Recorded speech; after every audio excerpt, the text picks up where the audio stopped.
오늘의 말씀은 누가복음 16장 1절에서 13절 말씀입니다.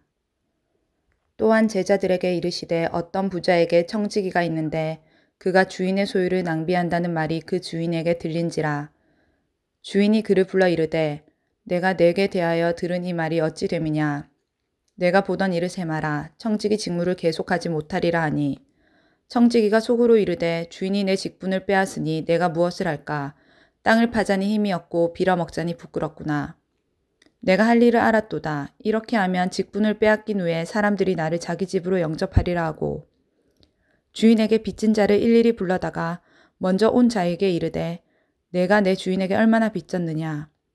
말하되 길은 100마리니이다 이르되 여기 내 증서를 가지고 빨리 앉아 50이라 쓰라 하고 또 다른 이에게 이르되 너는 얼마나 빚졌느냐 이르되 밀 100석이니이다 이르되 여기 내 증서를 가지고 80이라 쓰라 하였는지라. 주인이 이 옳지 않은 청지기가 이를 지혜 있게 하였으므로 칭찬하였으니 이 세대의 아들들이 자기 시대에 있어서는 빛의 아들들보다 더 지혜로움이니이다. 내가 너희에게 말하노니 불의의 재물로 친구를 사기라. 그리하면 그 재물이 없어질 때에 그들이 너희를 영주할 처소로 영접하리라. 지극히 작은 것에 충성된 자는 큰 것에도 충성되고 지극히 작은 것에 불의한 자는 큰 것에도 불의하니라. 너희가 만일 불의한 재물에도 충성하지 아니하면 누가 참된 것으로 너희에게 맡기겠느냐. 너희가 만일 남의 것에 충성하지 아니하면 누가 너희의 것을 너희에게 주겠느냐. 집 하인이 두 주인을 섬길 수 없나니 혹 이를 미워하고 저를 사랑하거나 혹 이를 중히 여기고 저를 경히 여길 것임이라. 너희는 하나님과 재물을 겸하여 섬길 수 없느니라. 아멘. 오늘 본문 누가복음 16장 1절부터 13절까지의 말씀은 크게 우리 하나의 본문으로 또 볼 수가 있고 또 두 단락으로 나누어서도 살펴볼 수가 있겠습니다. 먼저 8절까지는 주인의 소유를 낭비한다는 말이 있는 청지기가 채무자의 빚을 탕감해 주는 내용입니다. 흔히 옳지 않은 청지기의 비유 혹은 불의한 청지기의 비유라고 알려진 내용이죠. 그리고 9절부터 13절까지는 작은 일에도 충성하고 하나님을 잘 섬길 것을 당부하는 내용입니다. 오늘 이 본문은 사실은 난해 구절 가운데 하나입니다. 이 본문을 어떻게 해석해야 될지 이 불의한 청지기가 칭찬받는 것이 과연 옳은가. 그리고 8절 같은 데 있는 이 주인이 이 부자 주인인가 아니면 예수님인가, 그리고 불의의 재물로 친구를 사기라, 이거 도저히 이해되지 않는 그런 내용들이 많이 나옵니다. 그래서 난해 구절 가운데 하나이고 난해 구절은 난해 구절대로 그대로 두는 것이 가장 지혜로운 방법이기도 합니다. 그래서 오늘 저는 이 말씀을 읽고 제가 느낀 점을 중심으로 한번 이 말씀들을 한번 살펴보고자 합니다. 먼저 이 불의한 청지기가 칭찬을 받았습니다. 불의한 청지기의 어떤 방법이 옳았느니 또 옳지 않았느니 정당했느니 이런 거를 따지기 이전에 8절에 보시면 주인이 이 옳지 않은 청지기가 일을 지혜 있게 하였으므로 칭찬하였으니 이 세대의 아들들이 자기 시대에 있어서는 빛의 아들들보다 더 지혜로움이니라 라고 합니다. 이 청지기는 채무자들의 빚을 탕감해 주면서 어떻게 보면 문서 위조를 하고 그랬는데요. 이런 부분들이 난해한 구절이 되는 거죠. 어쨌든 그렇게 했는데 자기가 살기 위해서 이런 일을 했단 말이죠. 어쨌든 이 모습들을 칭찬을 합니다. 그래서 불의한 이 청지기도 이렇게 지혜롭게 일을 처리하는데 이 하나님의 일을 하는 사람이 지혜롭게 해야 되지 않느냐, 이런 이제 가르침인 거죠. 우리가 흔히 그렇게 이 이야기들을 들어왔습니다. 어쨌든 우리가 지혜롭게 살기 위해서 어떻게 해야 하겠습니까? 특별히 오늘 이 본문은 재물과 관계해서 지혜롭게 살기를 촉구하고 있는데요. 어떻게 사는 것이 지혜로울까요? 이 불의한 청지기가 한 일, 정당한가요? 지혜로운가요? 자기가 살기 위해서는 지혜로웠는지도 모릅니다. 우리라면 어떻게 해야 할까요? 근데 우리 역시 뭐 이 청지기와 같이 이렇게 살아가고 있는 존재인지도 모릅니다. 저는 오늘 이 본문을 읽으면서 그런 생각을 한번 해보았습니다. 우리 주님의 소유를 낭비하고 있는 그런 사람은 아닌가라는 생각을 한번 해보게 되고요. 뭐 또 제가 살기 위해서 뭐 이런저런 여러 가지 수를 쓰는 사람은 아닌가.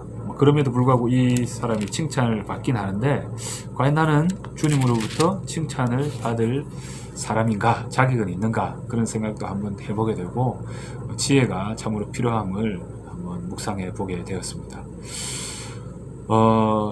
그리고 이 뭐 불의의 재물 이런 부분들이 많이 나오는데요. 이 본문을 불의의 재물이라고 읽기보다는 세상의 재물로 읽으면 어떨까, 그렇게 제안하는 그런 주석도 있습니다. 저도 그렇게 한번 이 본문을 읽어 보았는데요. 뭐 그래도 완벽하게 이 본문을 이해할 수는 없지만 우리가 재물을 사용하지 않을 수는 없지 않습니까?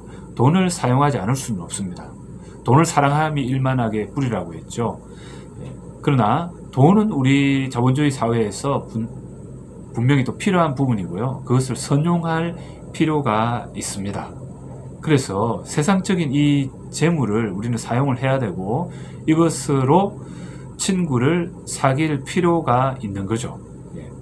그렇게 한번 본문을 생각해 봅니다.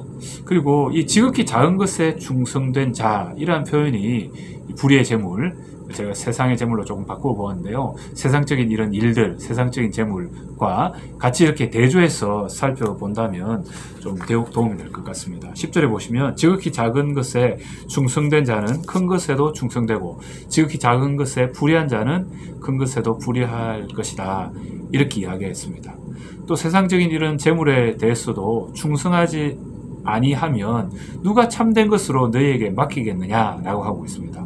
우리는 세상 일에 최선을 다해야 합니다. 세상 일에 거짓 없이, 불의함 없이 최선을 다해서 자기 삶의 현장에서, 가정에서 최선을 다해서 감당할 때에 참된 것, 주의 일도 우리가 감당할 수 있는 것 아니겠습니까?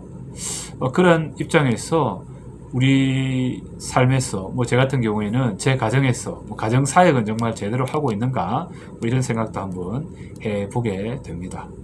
어쨌거나 우리에게 주어진 이 세속적인 일도 최선을 다해야 하고 또 주의 일도 최선을 다해야 함을 이 본문을 통해서 살펴볼 수가 있겠습니다.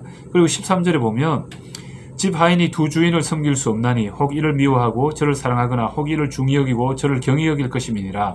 너희는 하나님과 재물을 겸하여 섬길 수 없다. 이렇게 이야기했습니다.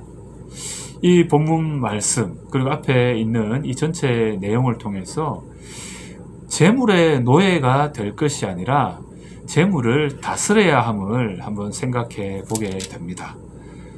그러나 이 자본주의 사회에서 우리는 재물을 섬기죠. 돈을 섬깁니다. 그러나 돈은 결코 우리가 섬겨야 될 대상이 아니라 오히려 재물이 우리를 섬겨야 되는 것 아니겠습니까? 특별히 우리 그리스도인들은 하나님만을 먼저 섬기고 하나님과의 관계를 바로 하고 그리고 이웃과의 관계를 바로 하고 그리고 재물과의 관계에 있어서도 내가 재물을 섬기는 것이 아니라 재물이 나를 따라올 수 있도록 내가 주체가 되어서 그렇게 재물을 인도해야 합니다.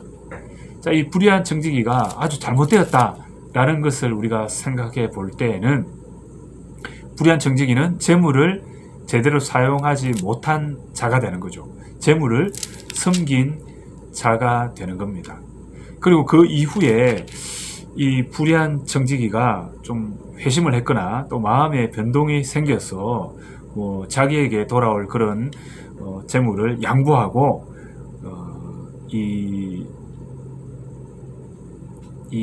채무를 탕감해주는 그런 면들도 우리가 상상해 볼 수가 있는데요. 어쨌든 만약에 그렇게 했다고 하면 이 청지기는 정말 지혜롭게 이제 재물을 사용한 사람으로 바뀌게 된 것으로 볼 수가 있습니다. 이 좀 복잡한 해석의 부분인데 뭐 좀 자세히 설명하지도 않고 이렇게 말씀을 드려서 죄송한데요. 어쨌거나 뭐 이런저런 여러 가지 상황들을 우리 차치하고서라도 우리는 재물을 사용함에 있어 지혜롭게 사용해야 된다는 것을 이 본문을 통해서 알 수가 있고, 우리는 하나님과 그리고 나와 그리고 재물의 이 위치를 바르게 설정할 필요가 있습니다. 재물은 저 밑에 우리 발바닥에 있는 것이죠. 저 발바닥에 있는 것을 우리는 바라보아야 합니다. 뭐 황금보기를 돌과 같이 하는 뭐 어떤 위인처럼 우리 역시 그렇게 해야 되지 않을까요? 자, 그렇게 할 때에 불의의 재물이 변해서 세상의 재물이 될 것이고요. 또 세상적인 그런 재물은 또 그 재물이 변하여서 정말 하나님께서 기뻐하시는, 하나님 일을 하는데 사용되는 그런 재물로 바뀌게 될 것입니다. 하나님 앞에 우리는 재물과 위치 설정, 또 관계 설정을 어떻게 해야겠습니까? 하나님을 섬기시기 바랍니다. 그리고 재물을 잘 다스릴 수 있기를 바랍니다. 오늘 하루 우리에게 청지기로 하나님께서 맡겨주신 모든 것들, 우리의 재능과 우리의 자녀들과 우리의 가족과 우리의 직장과 우리의 삶의 현장, 또 우리의 허락해 주신 이 재물들 믿음으로 지혜롭게 잘 다스려서 선용하여서 하나님께서 기뻐하시는, 하나님께서 지혜롭다 칭찬하시는 귀한 우리 성빈의 가족들이 될 수 있기를 바랍니다. 기도하겠습니다. 할렐루야. 하나님 참으로 감사를 드립니다. 불의한 청지기가 재물을 잘못 사용하여서 위기를 겪게 됩니다. 그러나 또 지혜를 발휘하는 그런 모습들도 보게 되는데, 우리는 재물 사용에 있어서 특별히 하나님과 또 사람과 이 재물의 위치 설정을 잘 하여서 우리는 하나님만을 섬기고 재물을 선용하며 잘 다스릴 수 있도록 함께하여 주옵소서. 그래야 할 때 우리는 참된 주님의 제자가 될 것입니다. 또 그래야 할 때에 하나님께서는 풍성한 재물로 우리 가운데 부어 주실 것입니다.